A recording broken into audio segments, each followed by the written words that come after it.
जय श्री हरि मित्रों। तो पुत्रदा एकादशी आने वाली है, तो चलिए उसकी कथा सुनते हैं।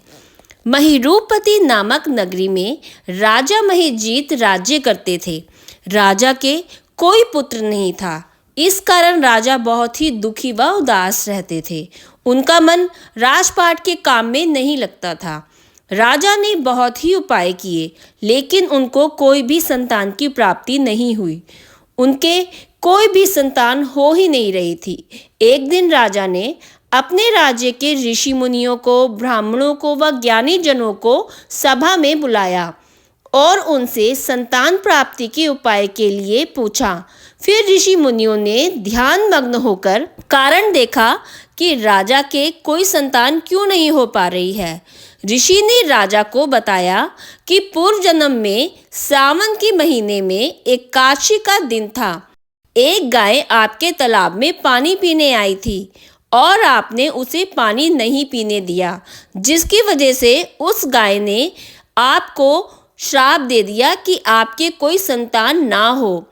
ऋषि मुनि से फिर राजा ने पूछा कि अब ऋषि मुनि मैं क्या करूं, अब इसका क्या उपाय है।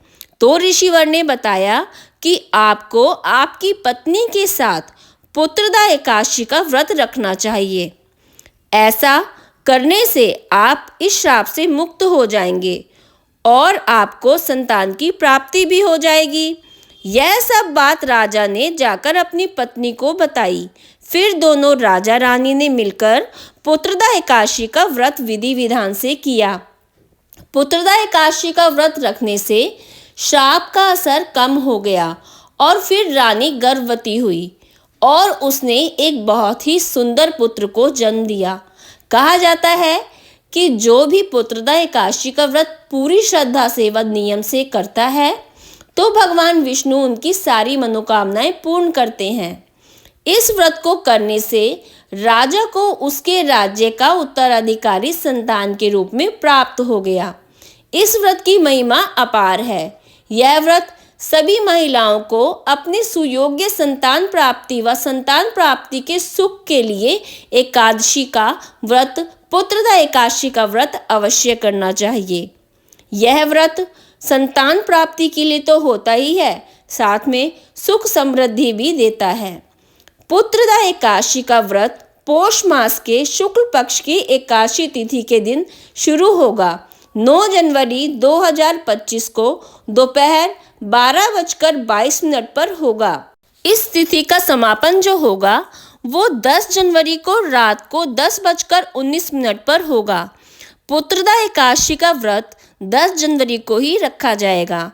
इसके साथ साथ पराह्न 11 जनवरी को सुबह 7:15 से 8:21 के बीच में होगा। साल की पहली एकादशी जनवरी 10 को पड़ रही है। पुत्रदा एकादशी का व्रत उन सभी दाम्पत्य को करना चाहिए जिनको संतान प्राप्ति की इच्छा है।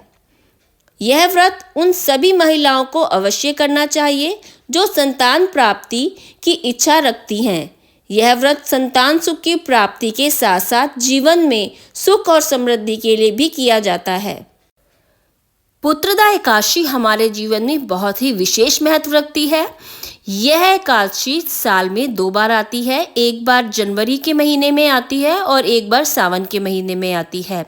तो जिस भी दाम्पत्य को संतान की प्राप्ति की इच्छा है, तो उसको पुत्रदा एकादशी का व्रत अवश्य रखना चाहिए। और अगर आपको मेरा वीडियो पसंद आया है तो please like, share and subscribe जरूर कीजिएगा। जय श्री हरि मित्रों।